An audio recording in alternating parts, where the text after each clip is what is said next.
Hosseini. I'm the CEO and founder of SenRa. We're a LoRaWAN network operator in India, and I live in Delhi, so it's not too far from where we are today. What I'm actually doing is representing the LoRa Alliance today. They asked me to come and speak on behalf because not only am I the CEO of SenRa, I am the co-chair of marketing committee of the LoRa Alliance. So what I'd like to do is take the opportunity to kind of educate you all about LoRaWAN. You heard from Wyson and what they're doing. This is our first time here at this event, but we feel like that it's about time that we should be here. So a little bit about the LoRa Alliance. We're a nonprofit organization. We started around 2015, where the first initial companies came together and started to define standards and specifications. It is a low-power, wide-area network technology. From that time of 2015 up until 2018, we were right around 300 members, and then at the end of 2018, we had a huge push, and now we're over 500 members that include companies that actually some of them are residing here today.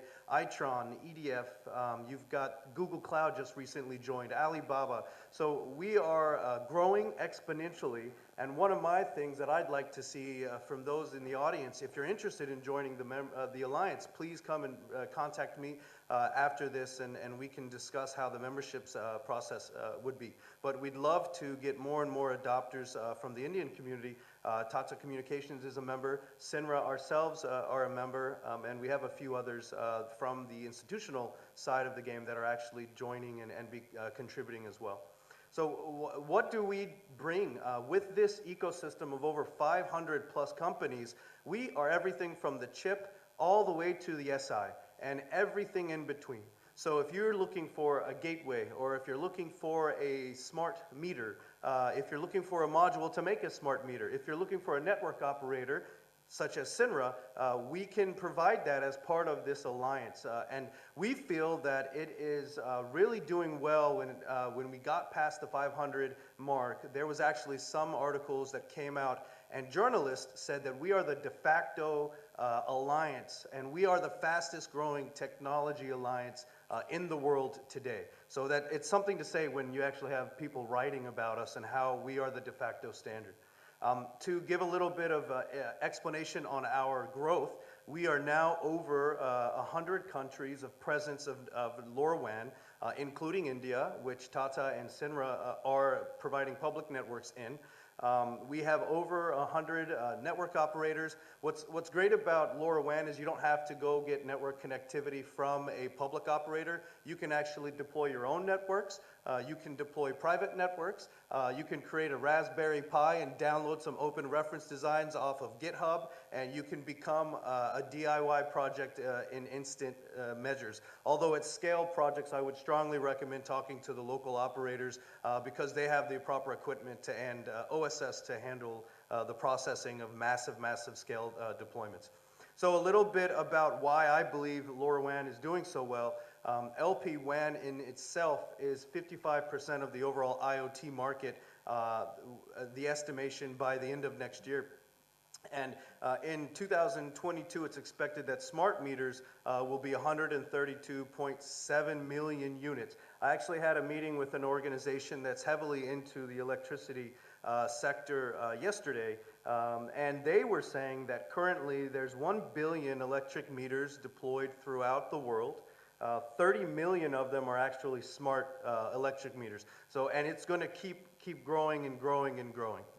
What are some use cases for the utility sector, specifically the meter to cash, remote valve control, eliminating electricity theft and water loss, integrations of renewable and distribution energy, and so forth. I won't read every bullet point, but it's up there. The benefits and differentiators were flexible deployment options, as I mentioned. You can get services from a public operator. You can be your own operator. We have actual proof. We have open standards. We are not a proprietary technology. I was glad to hear Wyson talk about our stars of stars topology because it actually requires less infrastructure to deploy LoRaWAN than it does with RF mesh network technology, and it actually is less consumption on power. So in electricity metering, you don't have so much of that of a concern because you have direct power access, but when you're doing gas or water or any other type of vertical in the Internet of Things, low power battery requirements, stars of stars topology will outdo anybody else in the market. We have geolocation support. We can do firmware over the air. Our security is AES 128 encryption from point of the device to the analytics platform. Our coverage can get up to 20 miles in rural areas and probably 8 kilometers in urban, highly insulated areas, depending on how high you put the infrastructure. And again, power efficiency. So this kind of gives you a quick diagram on what the LPWAN, IoT, LoRaWAN network look like. So you have your end nodes, which could be an electricity meter, gas, or water. It goes into a base station, or what we call in the industry gateways. Then it goes into the network server and ends up at your application server, which for a lot of the metering, it's an HES. So a little bit of some India stats, $15 billion industry that we've all heard, 2020. The utility sector alone is 25% of that market, so 3.75 billion by 2020. There is a projection of 130 million smart meters just in India alone by the end of 21, and 90% of the households within India are projected to have smart prepaid meters throughout this entire effort to turn India smart. So it's really good numbers, and it shows that we're on the right path and a really good market to invest in, such as I did with SenRa. So we have 2 use cases. I know I'm almost running out of time, so I'm trying to talk a little bit faster. But you have the technology benefits, you have the connectivity upsides, you have the values add for the utilities, and then we have some use cases I'd actually like to talk about. It's a 1 slide per. Tata Communications did an amazing job. Recently they made an announcement in gas metering, and SenRa has done some announcements in the water metering sector. So this is one example from Tata. They teamed up with Genesis. They did, I believe, they're doing a 5,000 meter deployment in the gas sector with IGL, and this kind of gives you insight on what LoRaWAN can do in the gas sector and what kind of benefits it does. It takes the walk-by out of it. You get automatic readings, real-time analytics. The devices can be deployed and left and forgot about for very, very, very long time, 10, 15 years of battery life. You get better customer satisfaction because now it's long-distance range. It has good penetration into the buildings, so you don't have to have intervention with the homeowners to retrieve that information. So the key 3 benefits for this is improve working capital, reduce manual intervention, increase visibility of gas distribution in real time. And so SenRa, what we did was actually an ultrasonic water meter deployment in central of India, and we were able to sit down after 3 months with the mayor and his staff at the city, and we were able to show them where the houses were consuming most of the water, and one of it was the actual mayor's house, so he kind of got a little bit of embarrassed by that. But then they were also able to see the second most, or the first most consuming home was actually someone stealing water from the city and redistributing it.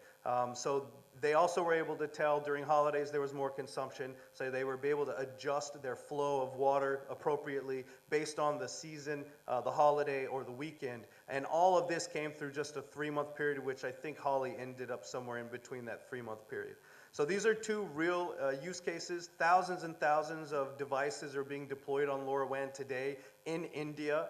Manufacturers in metering, regardless of the utilities, are doing it today. This is some publicity that came out from different companies. The biggest one that came out recently was Veolia and Birds have joined together with Orange in France, and they're doing 3 million devices in the water sector in France, and all on LoRaWAN. So final slide is the utilities can adopt LoRaWAN for their strategy and any kind of metering, and these are the reasons why we believe it's an ideal situation. Again, if you have any questions, you can contact us on these links, get more information, email the marketing committee at Marcom at LoRa Alliance. Again, I'm the chair of the committee, and if you need anything, please feel free to reach out to me. Thank you.